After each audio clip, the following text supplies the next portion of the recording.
RSS के chief Mohan Bhagwat जी ने कहा था कि अब जो है वो सुप्रीम कोर्ट के फैसले की नहीं, अब जो नया रास्ता है उसको तलाशना चाहिए। यानी आप साफ कह रहे हैं कि बिल का विकल्प या अध्यादेश का विकल्प सरकार के पास मौजूद नहीं है, क्योंकि ये चर्चा आज की तारीख में सबसे गर्म है। अगर आप ये कहते हैं तो केंद्र के एक मंत्री के तौर पर मेरे लिए ब्रेकिंग न्यूज होगी। देखिए, मैं आपको स्पष्ट कहता हूं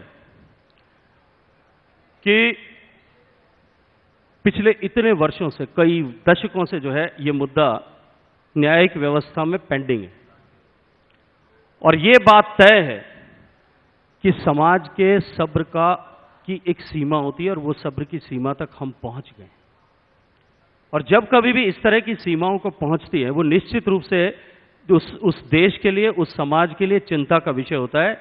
ये चिंता का विषय, और इस चिंता को समाज के प्रतिनिधियों ने, चाहे वो राष्ट्रीय स्वयंसेवक संघ हो या समाज की अन्य संस्था हो, उन्होंने क्लियर कट हमारी न्यायिक व्यवस्था को एक्सप्रेस किया है कि समाज की चिंता को समझ करके इस विषय का शीघ्र निस्तारण होना चाहिए।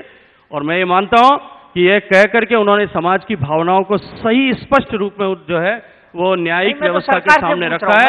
निश्चित रूप से नहीं रखा है, न्यायिक व्यवस्था के सामने हमारे कोई निश्चित रूप से जनवरी में आप इंतजार करिए, जनवरी में परिणाम आएगा और जिस दिन फैसला आएगा उसके साथ ही भव्य राम मंदिर बनेगा। मतलब फैसले से पहले भव्य राम मंदिर नहीं बनेगा, ये तय है। देखिए, आप कोई बिल और अध्यादेश नहीं आएगा, देखते जाइए आप आगे क्या होने वाला है। अध्यादेश नहीं आएगा, देखते जाइए आगे क्या होने वाला है। जल्दी आप सब लोगों के सामने एक नया काम आने वाला है। नहीं, नया काम होने वाला है। मैं जानना चाहता हूं क्या बिल या अध्यादेश का विकल्प खुला हुआ है?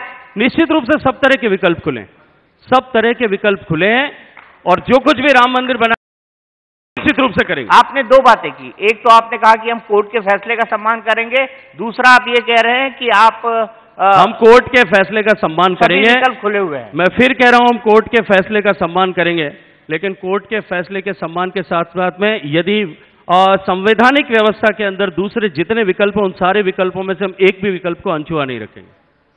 आपको विरोधाभास लगता है इनकी बातों में? एक बात अब बहुत सीरियस बात पे डिस्कस आ गई। एक बात मुझे बहुत अच्छी लगी, आज इंडिया न्यूज का मंच है, पूरे देश ने सुन लिया है। मैं सूर्यवंशी हूं, ये भी सूर्यवंशी है, राजा राम के वंशज है। राजा राम का भव्य मंदिर बनना चाहिए, पूरा देश का हर व्यक्ति चाहता है। अब बीजेपी ने यह कहा कि हम पहले अभी इन्होंने कहा सुप्रीम कोर्ट के फैसले की इंतजारी करेंगे, और सुप्रीम कोर्ट जो करेगा न्याय व्यवस्था पे हमको भरोसा है। बीजेपी दो बात तय कर ले, भाजपा सरकार ये बता दे, मोदी जी को बताना चाहिए देश को कि आप सुप्रीम कोर्ट के फैसले पर भरोसा करेंगे या अध्यादेश लाएंगे, दोनों में से एक बात ही होगी। वही तो आप जानना चाह रहा हूं। आप ये क्लियर नहीं, आपने बहुत अच्छा सवाल किया है, आप क्लियर कीजिए। आप राजा राम का मंदिर बनाओगे, भगवान राम का मंदिर बनाओगे, जैसे राजीव गांधी जी ने जब ताले खुलवाए थे तो पूरे देश में खुशियां मनाई गई थी, दिवाली मनाई गई थी, और राजा राम की पूजा होने लगी। आप भी भव्य राम मंदिर बनाइए, हम आएंगे राजा राम के वंशज पूजा करने के लिए, हम आपको धन्यवाद देंगे। अध्यादेश लाइए, लेकिन बातें मत कीजिए, आप डबल बात करते हैं। आपके नेताओं ने टीवी पर बहस छेड़ दी, मुद्दे खत्म हो गए नौकरी के, मुद्दे खत्म हो गए भूख के, मुद्दे खत्म हो गए महंगाई के।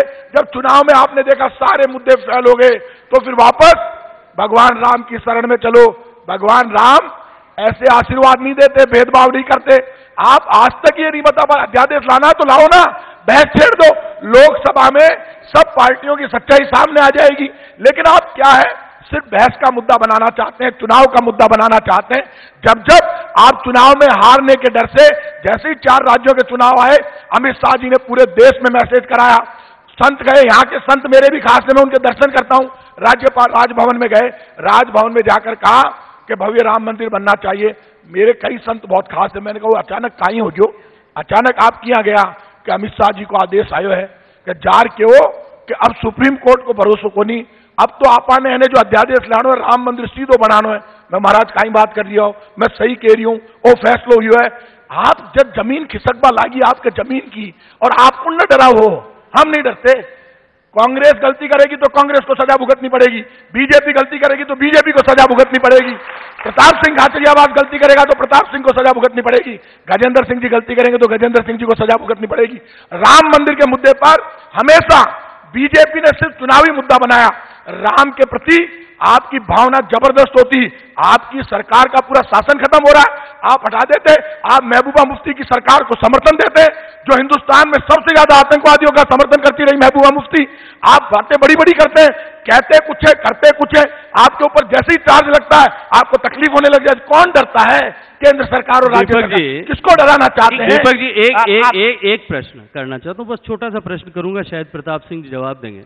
मैं सबसे पहले तो धन्यवाद देना चाहता हूं हिंदुस्तान की मीडिया को, क्योंकि मीडिया ने जिस तरह का वायुमंडल बनाया है और हिंदुस्तान की जनता ने जिस तरह से इस प्रश्न को खड़ा किया है, उसके कारण से कांग्रेस के लोगों की सुर और आस्था दोनों बदल गई है।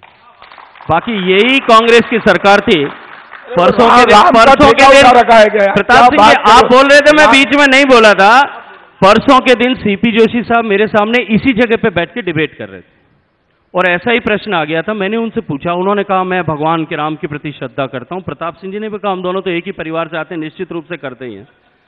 मैंने उनसे पूछा उस दिन जब यूपीए की सरकार में जब राम सेतु का विषय आया था और जब कांग्रेस की सरकार ने, कांग्रेस की कैबिनेट जो है सुप्रीम कोर्ट में हल्फनामा दायर किया था कि भगवान राम कल्पना का विषय है, भगवान राम सिर्फ महाकाव्य का पात्र है, राम नाम की कल्पना कभी, राम नाम का व्यक्ति और व्यक्तित्व कभी इस देश में हुआ नहीं। उस दिन मैंने सीपी जोशी साहब से कहा उस दिन आपकी भगवान राम के प्रति आस्था कहां गई थी? आप उस दिन उस पार्टी में क्यों खड़े रहे थे? उस कैबिनेट का हिस्सा क्यों रहे थे? आपने जवाब देना चाहिए। ये भगवान राम के प्रति आस्था जो है ना, ये अभी अभी उद्घाटित हुई है, क्योंकि पता है कि उसके बिना काम चल नहीं सकेगा और कम से कम आस्था अगर थी तो उसका उद्घाटन तो अब होने लगा है। ये एक विषय। दूसरा विषय है मुद्दों की बात प्रताप सिंह जी ने की। मैं एक बात गारंटी के साथ में कह सकता हूं कि विकास के मुद्दे पर डिबेट करके देखिए, विकास के मुद्दे पर बात करके देखिए, जो काम इनकी सरकारों ने 50 साल में नहीं किया, राजस्थान में 48 साल कांग्रेस का राज रहा, उस समय 48 साल में जो काम नहीं किया, शिक्षा के क्षेत्र में हो, तकनीकी शिक्षा के क्षेत्र में हो, मेडिकल शिक्षा के क्षेत्र में हो, रोड्स बनाने के क्षेत्र में हो, ऐसे 50 साल में इन्होंने जितने काम किए उससे ज्यादा 5 साल तक मेरी सरकार ने, मेरी वसुंधरा जी की सरकार ने और देश की सरकार ने काम किया है। इस पर बहस करके देखिए, इनका प्रयास लगातार ये है, देश की राजनीति हो चाहे प्रदेश की राजनीति हो, लगातार कांग्रेस का प्रयास यह है कि हम विकास के मुद्दे पर चुनाव को न रहने दें, विकास के एजेंडा पे चुनाव को न रहने दें और ऐसी कपोल कल्पित बातें करके, आधारहीन बातें करके उसको विकास के मुद्दे से बेपटरी करने का प्रयास करें। लेकिन राजस्थान की जनता जानती है, देश की जनता जानती है और पूरी देश की जनता इस बात का बीफिटेड रिप्लाई दे चुकी है। इन्होंने नोटबंदी की बात की, अभी भी नोटबंदी की बात कर रहे थे। नोटबंदी के बाद में प्रदेश मोदी जी ने कहा था 50 दिन बाद फांसी के तख्ते पे चढ़ा देना। देश की जनता के सामने फांसी पे तख्ते पे चढ़ाने का लोकतंत्र में विकल्प होता है, वोट के माध्यम से जवाब देना। 60 दिन में उत्तर प्रदेश का चुनाव हुआ था, आपको फांसी के तख्ते पे चढ़ा दिया था, 2 डिजिट में नहीं आ पाए थे। ये सामने स्पष्ट है, 3/4 बहुमत से सरकार बन करके आई थी, सामने स्पष्ट है। जनता के सामने उस दिन फांसी पे चढ़ाने का अवसर था और उसके बाद जितने चुनाव हुए सब में अवसर था।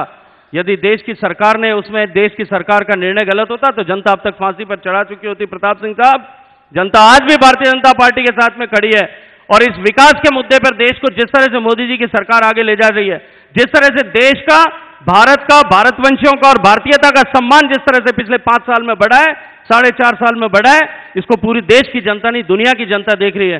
किस तरह से पूरी दुनिया के में जो है भारत का सम्मान बढ़ा है। भारत एक ग्लोबल लीडर बनकर के खड़ा इमर्ज हुआ है। भारत एक ग्लोबल लीडर डिफरेंट सेक्टर्स में बनकर के पूरी दुनिया के सामने है, सारी दुनिया देख रही है। इसलिए इस तरह की आधारहीन बातें करके और मुद्दों से भटकाने का प्रयास करेंगे, पर जनता सब चीज को समझती है। ये राजनीति, अब देश का लोकतंत्र 70 साल का हो गया है। जब 7 साल का लोकतंत्र था तब हम मुद्दों से ज्ञान भटकाते थे। जैसे हमारे घर में बच्चा होता है, खिलौना मांगता है, माँ उसको पेड़ की तरफ दिखाती, देख बेटा पेड़ पे हरा रंग का तोता बैठा, वो बेचारा उसको देखने लग जाता। हमने, जो आपकी पार्टी ने 30 साल तक इस देश को इसी तरह चलाया। हमने उन बच्चे लोगों को तोता दिखाया, मतदाताओं को।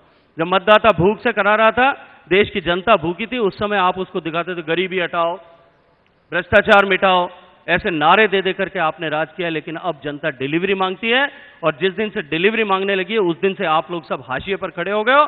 और हाशिए पर जिस तरह से खड़े हो रहे हो, मुझे लगता है कि इन 5 चुनावों के बाद में और देश के आगामी चुनावों के बाद में माइक्रोस्कोप लेकर के ढूंढना पड़ेगा कि वो पार्टी जो नेशनल पार्टी कहलाती थी, जिस पार्टी को अभी लीडर ऑफ अपोजिशन का स्टेटस न प्रदेश में मिला और न देश में मिला, ऐसी पार्टी का जो है वो क्या अस्तित्व और वजूद रह जाएगा। जो पार्टी 2014 में इतने प्रदेशों में खड़ी थी, आज सिमट करके कहां रह गई। हम सबको इस विषय में सोचने की आवश्यकता है और नीचे से धरातल जब खिसकने लगता है तो निश्चित रूप से जो है जनता बहुत बेरहम होकर काम करती है। प्रताप सिंह साहब, जनता बहुत समझदार है। ये इंटरनेट का युग है, ये जो है पढ़े लिखे युवाओं का युग है, और वो सब इस चीजों को देख रहे हैं और वो जानते हैं कि देश किस तरह से आगे बढ़ रहा है और किस तरह से देश को आगे बढ़ाने के लिए कौन लोग काम कर रहे हैं।